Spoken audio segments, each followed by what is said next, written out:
What's up, everyone? I am in my vehicle and I thought I would touch on a few things while it's fresh in my mind. Mel at Everything Marmy wanted to ask me very specific questions or go deeper into a certain topic.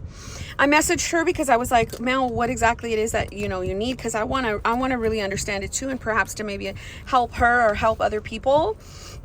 So she was wanting me to answer what led me to the decision to, I guess, go into the journaling and the system and all the stuff. It was very pivotal in my life, and I'm just using this one that I have here just to flip through so you guys can see things. And maybe I'll kind of write stuff, but I don't know. This is the one that I keep in my purse in my Hobonichi weeks. But what led me to the decision in doing my journals and all that stuff was because I needed a plan. I am very much a person with, hey, I need a plan. I need something. I'm also very chaotic. And I'm like, if I don't get it in order and I don't get my stuff in order, I'm going to like self-destruct. No point, period, blank. That's exactly what I've done my whole life. So I've tried to hide behind that and tried to create a different side for myself. So she said, try to answer maybe the why, the how, the where, the what. The why was I was transitioning from a heavily corporate world, management world, regimented world. HR was adult daycare. If you work in it, you know. And I was training and I was teaching and I was masking like no other. And I was never going to let anybody see my weaknesses. If I did, I cried in the bathroom stall because I was like, nobody is ever going to see. So the why was I needed something to transition me out of all that and now go into a world of taking care of my house full time. I mean, clearly I've always been a mother. I've been a mother since I was 14 years old. So I know how to do that like the back of my hand. But I was also dealing with a child that I didn't know who was neurodivergent, and I was neurodivergent, and we both were just like, holy mother. But I knew I needed to take care of my family and I take care of my daughter. So what I did was I grabbed an empty notebook. I looked at all of the themes and all of the trends that were in my commonplace books. And because although I didn't have a full-fledged system, I did have a system that I would always use. I would use weeks. I would use cousins. I would use, ring planners. I would use dividers. So if you go back from 2019, maybe 18 and before, you'll see me use all kinds of crap because I was trying to figure it out for myself. So how it started was at home in 2000, I would say 11. Even so, I started going on this journey of self-discovery and self-awareness and personal development. And I was in heavily like religious rigor. And so I was going through work, I was taking care of the house, and I was doing all kinds of stuff. And I didn't understand, like, what the hell is your problem? You're going through so many things, so many triggers. And I didn't understand fully what that was. And so what helped me, and that's where I was in that point in life. I would say I was like 20, you do the math, I don't know, 2011. I know we were in Fort Hood. And my husband was on active orders, and we were trying the thing out, staying on base and doing stuff like that. So I was still working and trying to take care of stuff. This was before Sophia. And then, we had her, I got pregnant, and that was crazy because I almost died having her. So what really was at my the forefront was, you have got to come up with something that's going to help regulate you. That's going to help, because transition scared me. I needed a backup plan. I knew I was broken in my mind. I knew I was broken, but I didn't want to tell anybody that. I didn't even want to tell my husband that. And I just knew from a child's age to keep it inward and pretend like everything's okay and nobody would ever find out. So I learned how to speak. I memorized a lot. I watched people's body act, like their actions, their voices, their tone, their pitches. I had echolalia as well. So I would go into the restroom and rehearse certain things before I went to an actual public speaking event. Or I would arrive early, and if I knew I was going to teach on sexual harassment, then I researched the night before on everything I could on sexual harassment. I wrote it down, and then I would go in the car and take out the phone, and I would rehearse. And so that's how, in my mind, I got through corporate America. And I knew I was going to need a plan to get to, you know, essentially, you know, staying at home full time. Because if you have some of these disorders and you're obsessive and you have compulsions and you have high strong anxiety, you're not going to be able to just sit with yourself without medication. I'm just going to tell you the God honest truth. I tried it. It did not work. Okay. I was not successful. And I think what really helped me was my ADHD medication that I just recently got on, because it lowered the noise a little bit. I always use the example, if you walk into a room and it's crowded and you're trying to talk to the person way in the back of the room, you can read each other's lips or whatever, because there's so much chaos. But until that noise comes a little down, or you come a little closer to that person, then you're going to be able to understand. It's kind of like that's what happened in my brain. Like, a lot of the noise lowered so I can finally hear and have some clarity. So what I did was, I was like, you know what? What's today's date, guys? First of all, where are we at? Look, I'm not even on the correct week. We are on the 27th.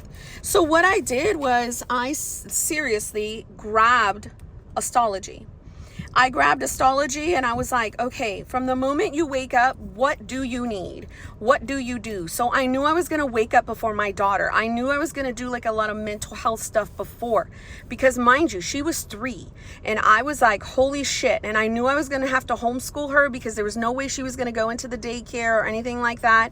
I knew that she was going to have to be with me full time. And I was like, holy shit, what do I do? What do I do? So I grabbed an empty notebook and I made sure the paper was good. I knew it because I had saw astrologies before and I had used all kinds of other notebooks before. So it wasn't new to me. And it's not like planning was new to me. Notebooks were new to me. Pens were new to me. I did that shit my whole life. So I grabbed an empty astrology and I was like, okay, list down what you do from the beginning when you wake up. And I was like, I need to dump mentally. I need to mentally put down what the hell is going on in my mind, good, bad, ugly. If it was like, I don't want to start this day, I don't want to fucking do this, whatever it was, I had to essentially purge out good and bad. And I was like, okay, get it out. Then I was like, well, I want to track what I'm feeling every single day. Then I started to see that my moods were fluctuating. I was like, oh my gosh, I go from happy to sad to anxious to hyper to I can't sit still. I'm fidgeting and I'm like all this stuff. And I'm like, while I'm trying to be a mom, while I'm trying to cook, I would like burn myself easily in the kitchen because I was like, you know, like here, I've got a burnt right now. I'm constantly burning myself because I'm clumsy. Well, that's what I thought. Back then, I would call myself, you're clumsy. So I would track my moods and I would see what was going there. So I told myself I need to have a plan of mental health before I got to the planning. Because in all honesty, I don't really need this book. I want this book to maintain some order in my mind and in my house. So it started with the mental stuff first, and then it started with the faith. Then after went faith, devotion, prayers, soap study. I felt like I'm a believer, so I was like, you know, there's no way I'm going to be able to do this without God. And so I got a devotional, and I would do copy work. I would copy down the devotional. I would put a candle on. I would put on my slight worship music. And I would copy down the devotional as if God is speaking to me, so I can have someone that's going to answer back to my millions of conversations in my head. So the devotion helped me set me like, hey, sit still, notice me, I'm God, I'm here, I'm going to help you. So it kind of calmed me down a little bit. And then I would just go into planning. My brain dump was essential because I was like, okay, now what do you seriously want to do? What do you want to do? What do you plan on doing? Let's not forget you got to do this. And then I noticed like the pages were like a lot. So I was like, okay, have a section for your brain dump to do this, that, or the other. And then I was like, okay, well, you've got to have a section for homeschool because you've got to have to like notate what the hell you want to do for her. So I was like, basics. Teach her ABCs, teach her 1, 2, 3s, teach her some coping skills and affirmations, because at the time I didn't know she was on the spectrum. Like I didn't know until November of that year or September of that year. So I was busy doing that, and then I was just like, let me plan my week, and then let me plan my days. So the transition of it all scared me, and I was like, I don't even know if I can do this. But the fact that I had a book that was leading me from good to planning, like mental health stuff, was good for me. And I would write down, and it was like no limits. I would be like, okay, you've got to get this out of you, because remember, I'm introverted, and I am not going to share nothing with no one. Okay, but I will use paper as my best friend. And that's when I was like, when I started to see that, that's when I stopped sharing with people. I just kind of like went into my own self. Sometimes I would get stuck because I felt like a caged bird. I felt like, fuck, I got all this. I don't want to share with nobody, but I got to get this out of me. And so the book became very healing.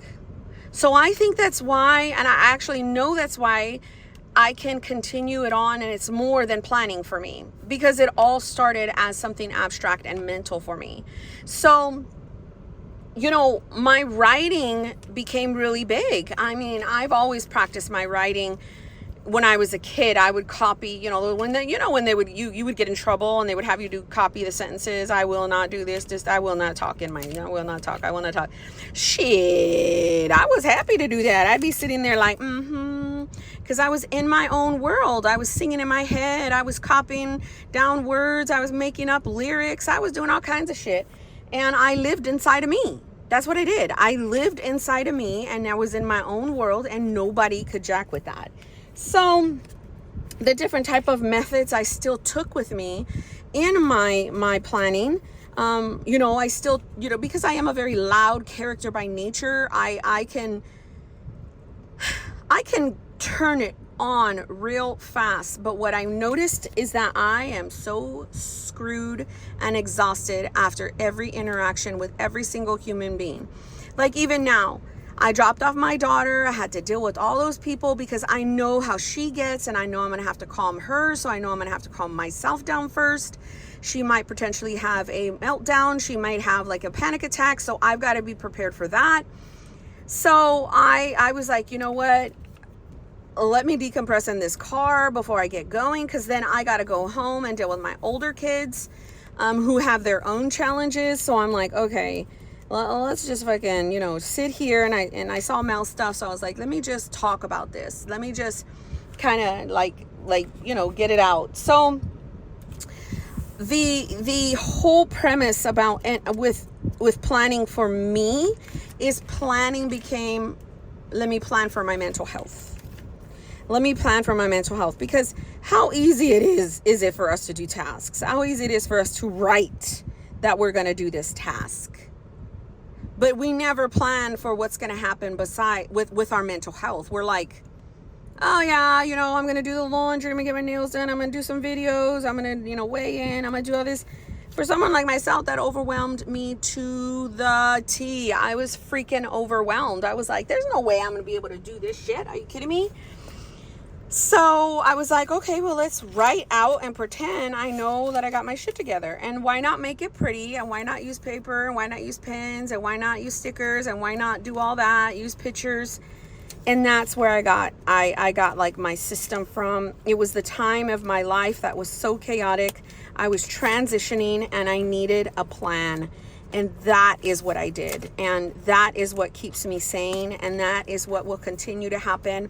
I've moved my system, like in terms of my faith, out of my planning, because that became a whole ordeal, because people are just people. And so I was like, I'm moving this out. I was also becoming too religious. I was like, Monique, what is happening? Like, I didn't like who I was becoming, because I was so used to like copying things and different personalities and different people and different things that I would review. I was like, girlfriend, this ain't it either. So anyhow, I hope this answered your question, Mel. If it didn't, it was fun talking about. I have no problem putting myself out there because I have thick skin. And if you want to talk some shit, I'm going to be the biggest one to talk back, because I learned at an early age how to defend myself, because I had no adult in the room at all that was defending me. All of them were hurting me. I learned at a young age to listen to the vibrations of people's auras that come around me, and I knew what was cringeworthy, what made my skin crawl. I am a very big person on reading like other people. I immediately know in 2.5 seconds flat if you come next to me. It's like I feel like God gave me a glimpse, like she or he ain't it. And so I'll be like very cautiously moving within that relationship. So either way, I've learned to have thick skin by nature. I put myself out there because it's very important that I still hang on to that I am made with purpose, and that God didn't make no shit, and that there's a certain audience and a certain niche that could benefit from you. But then there are some times where I'm like, I ain't trying to help you because I need to help myself. Because I'm very, very, very authentic. I am very self-aware. And if one thing I could say is that I'm thankful for that, because I'm just thankful for it. So anyhow, I'm not going to go ramble too long. People are looking at me, and which I'm like, oh my gosh. So I keep this in my purse. You could see it's all in cochina right here. I don't know what's happening. So I might go ahead and put some paper in there and clean it. But I do like using this on the go. And I thought I would talk about all this. God bless you. If you have any other questions, if you think of anything, let me know. Mal, great time in interacting with you.